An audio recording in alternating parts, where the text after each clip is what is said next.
hi guys Albany बलमा छु केटाहरूसँग यसो चट्ट लगाएर खिच्न आएको चिसो चिसो मौसम छ टक्क तातो चिया खान पाएँ मजा आउँथ्यो है त सो अहिले म खिच्दैछु Sony A7 IV 16:35 f2.8 so I think यस्तै नजिक आउँदै कस्तो देख्छ यार म दामी देखिरहेको छ कि छैन यसो भन्नुहोस् त तपाईँहरू है त ल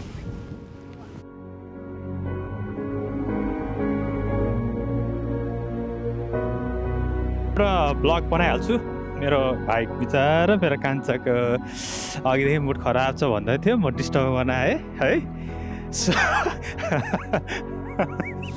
ऊ त्यहाँ अर्को ऊ त्यहाँ खै कहाँ छ देखेन सोलन हाउ यु फिलिङ भाइ तिम्रो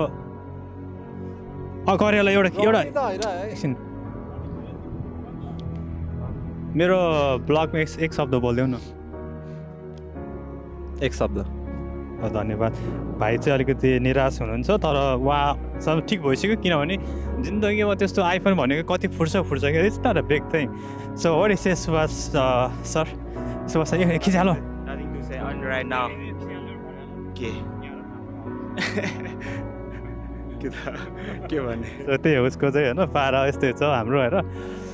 सो यसरी ब्लग गर्दा कस्तो हुन्छ होला है गाइजहरू आमा सही छ यार ठाउँ यार ब्लग गर्नलाई यार एकछिन है त गाइजहरू म मेरो यसरी पिओबी खिच्नु पऱ्यो क्या सलन त्यहाँबाट आउँदैछ आऊ सलन आऊ आयो हिरो आयो दौडेर आऊ रे आयो एन्ड यहाँ देख्नुहोस् म चाहिँ रिपोर्ट गर्दैछु बिहाइन्ड द सिन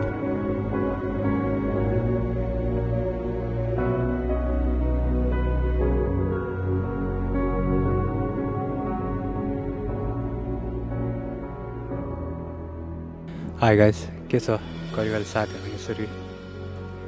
हल्का समय पाए बेलामा घुम्नु पाउँदा रमाइलो हुन्छ सो यो सानोतिनो सर्ट क्लिपहरूलाई इन्जोय गर्न है त दामी छ भ्यू अहिले हामी यतिखेर हामीलाई एउटा चिसो चिया भयो चाहिँ मजा आउँथ्यो है गाइस टक्क चिया खाँदै सर चक्क लाग्यो सर यतिखेर चाहिँ मलाई बुढीले बनाएको चिया चाहिँ साह्रै मिस भइरहेछ एन्ड कहिले यसरी साथीहरूसँग यसरी घुम्न पाउँदा चाहिँ सही हुन्छ क्या टक्क फ्रेस हुन्छ सबैजना आफ्नो काममा बिजी भइरहेको हुन्छ होइन सो यसरी समय भएर टक्क निस्किने क्या त्यो तपाईँहरू पनि गर्नु होला साथी नभए पनि एक्लै भयो भने यसरी नेचरमा चाहिँ जाने प्रयास गर्नुहोस्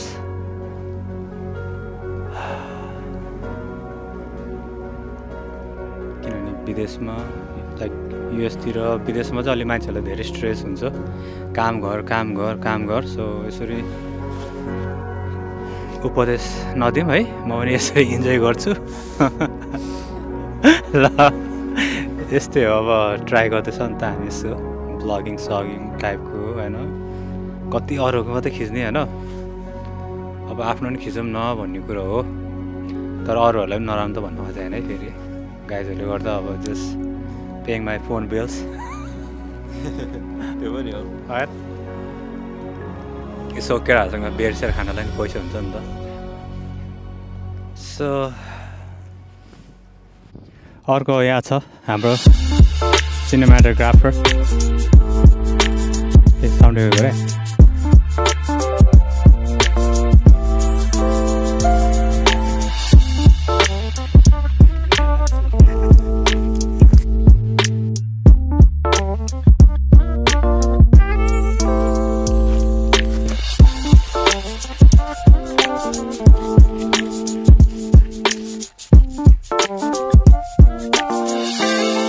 भोक पनि लागेर चाहिँ हामीलाई हामी टन्नै हिँड्यो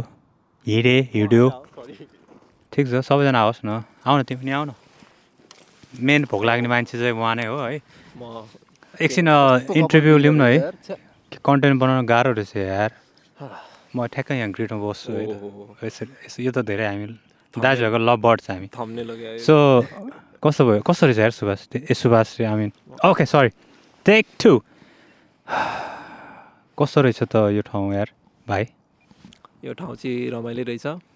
अनि हामी पछि फेरि आउनेछौँ यो ठाउँमा चाहिँ तपाईँलाई कस्तो लाग्यो त्यो ठाउँ यो ठाउँ तपाईँ कहिले आउनुभएको थियो फर्स्ट 2017मा आएको हो यार म पहिला यो डम्पिङ साइट भने होइन डम्पिङ साइट अनि अहिले चाहिँ यो मान्छेले त्यो आर्टहरू बनाएको छ कि पुरै अनि युनिक छ मान्छेले यहाँ त्यो हेर्दा उता माथि आइआइटी हो त्यो पछाडि त्यहाँबाट हेर्दा चाहिँ यस्तो छ भनेर सोचे हुँदैन कि ओके सो वेलकम छ हाम्रो ब्लगमा अनि हामी चाहिँ अहिले कहाँ छौँ भन्दाखेरि हामी अहिले बर्कली होइन बर्कलीको तलपट्टि एल्बनी बल्ब भन्ने ठाउँ छ अनि त्यो गुगल म्यापमा हेर्दाखेरि चाहिँ एउटा यस्तो बल्ब जस्तो यस्तो लामो टाइपको छ अनि त्यहाँ चाहिँ हामी हिँड्न आएको आज तर हिँडेर हेर्दाखेरि चाहिँ यहाँ धेरै कुरा भइरहेको रहेछ आर्टहरू बनाएको छ मान्छेहरूले अनि हामी सुरुदेखि नै पुरै रमाइलो रमाइलो जर्नी टाइपको भएको छ होइन अनि आउँदै हुनुहुन्छ भने चाहिँ प्लिज एक थर्मस चिया अर कफी लिएर आउनु होला यहाँभित्र त्यो नेपालको जस्तो त्यो एउटा नाङ्लोमा दिदीहरू बसेको हुन्छ नि त्यस्तो चाहिँ हुँदैन गाइज त्यही भएर खानेकुरा लिएर आउँ सो दिस इज मिस्टर ठोकर सुभाषले चाहिँ यहाँ अहिले एफएबी उडाउँदैछ अनि त्यो हामी भोक लागेर एकदमै गाह्रो भइरहेछ सो आइरहनु हामी कहाँ जान्छ केटा हामी खानालाई शानदार मोमो फुड ट्रक बेरियामा बसेको फाइदा हुन्छ है धेरै नेपाली रेस्टुरेन्टहरू छ बट न्युयोर्कको जस्तो मिठो चाहिँ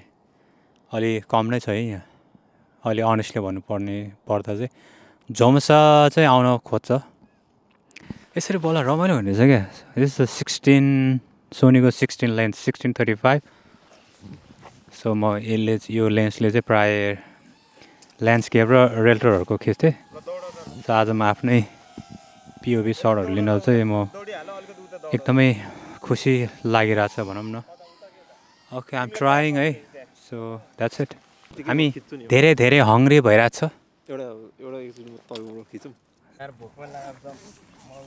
मसँग त पैसा छैन ल केटा हो तिमीहरूले खुवाउ ल ए अब आजको बिहानबाटकै कुरा गर्दा चाहिँ दिन कसरी सुरु भयो त सुरु से गर्दै होइन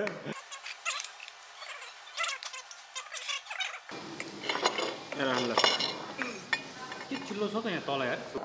सुवासुवाले हाँस्या फर्स्ट टाइम रोडतिर यार त्यो काठमाडौँतिर आएर तर त्यो हामीले खाने त क्यान्टिनमा खानेमा चिज